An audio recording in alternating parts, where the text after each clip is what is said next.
Bienvenue dans cette nouvelle vidéo. Aujourd'hui, nous allons continuer avec notre tutoriel sur gestion de logiciels de stock en connexion avec MySQL, VBNet et MySQL. Alors, nous allons créer le module. Nous allons connecter notre base de données avec l'interface VB. Alors, vous pouvez le faire directement dans chaque fenêtre, mais c'est mieux de créer une classe ou un module pour pouvoir appeler rapidement les coordonnées de notre base de données. Pour cette raison, nous allons aller dans projet, ajouter un nouvel élément ou ajouter un module, c'est-à-dire là, ajouter un module. Nous allons faire ajouter. Bon, j'ai déjà le code, je vais coller, je vais vous expliquer. Alors, qu'est-ce qui se passe quand vous programmez avec MySQL? Vous devez utiliser l'importation import mysql.data.client et import système data. Ici, ça permettra de définir la chaîne de connexion. N'oubliez pas que notre base de données que nous avons développée, c'est ici, c'était pas ici.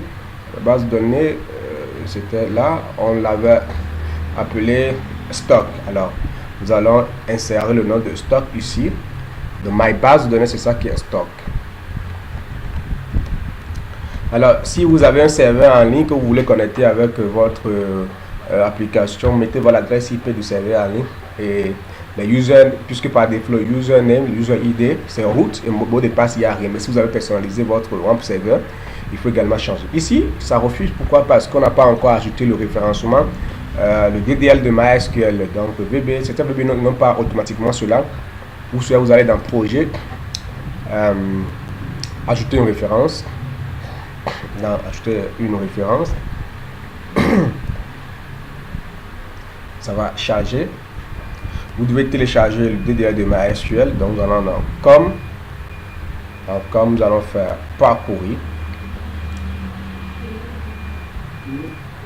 Bon, on dirait qu'on a parcouru parce que ça ne va pas dans la possibilité. Alors, je vais chercher, il doit y avoir un projet qui a déjà cela. Déjà, le DDL de MySQL incorporé.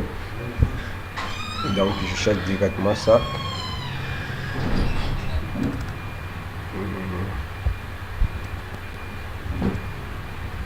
Voilà, c'est ça. Vous devez prendre ça, DDL. Dès que vous ajoutez le DDL de MySQL, vous voulez un résultat. Là, notre base de données est directement connectée avec notre interface VB. Alors, nous allons aller dans le menu principal que on va attendre. Je vais ajouter un projet, ajouter un formulaire que nous allons appeler menu. Donc, dans le menu, on va démarrer. Quand nous allons exécuter, et là-haut, ça continue par le from one. Qu'est-ce qu'il faut faire? On va appeler le from one menu. On va appeler celui-ci login. Le temps d'évoluer, on va appeler celui-ci login.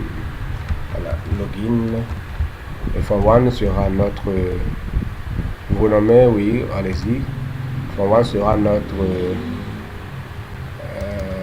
menu en réalité. Renommer à notre menu. Voilà. Là, ça va aller. Donc, une fois qu'on est connecté, on exécute notre projet. Ça doit démarrer directement avec le from one qui est en réalité notre menu.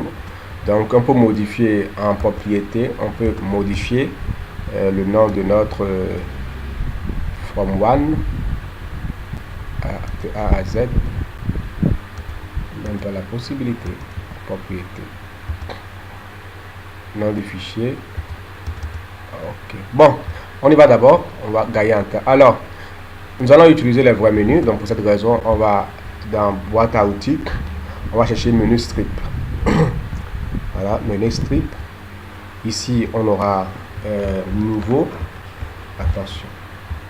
Voilà, nouveau. Dans nouveau, on aura ici produit.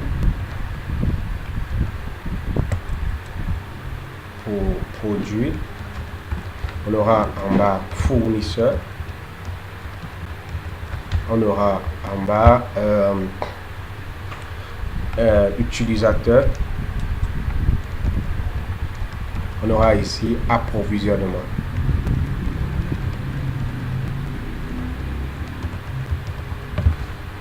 ici on aura entrée.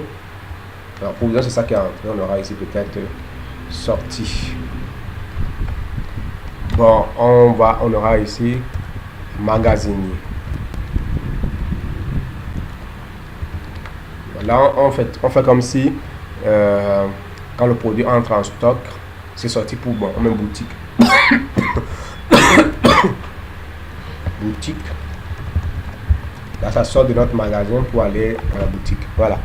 Alors, quand on duplique sur produit, ça doit exécuter quoi? Ça doit nous ouvrir ajout produit. Donc, ça, ce sera ajout produit point ajout produit point show. Ok. Quand nous continuons, nous double-cliquons sur fournisseur, ce sera ajout fournisseur point show. Nous continuons. Quand nous allons au niveau de approvisionnement, ce sera app produit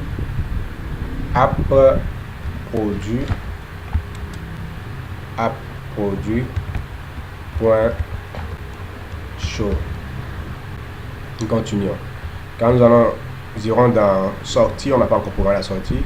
Quand nous irons dans boutique, on n'a pas encore programmé. Utilisateur, ce sera utilisateur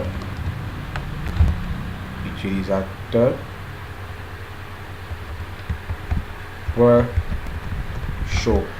J'ajoute directement boutique aussi, projet, ajouter un nouvel élément, boutique, et ensuite projet, ajouter un nouvel élément, un formulaire, ce sera sortie.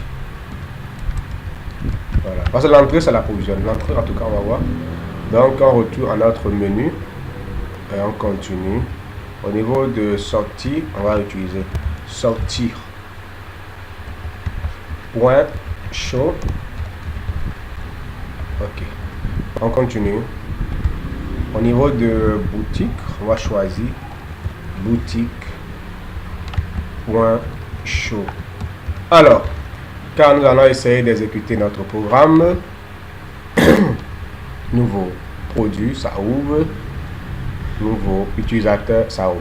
Merci beaucoup à vous, on s'arrête dans la deuxième partie de notre vidéo. Je salue tous ceux qui m'écoutent de près de loin. Nous allons retourner dans la troisième partie pour continuer le codage, l'interface. Chaque interface on code en même temps. Merci beaucoup à vous et à bientôt.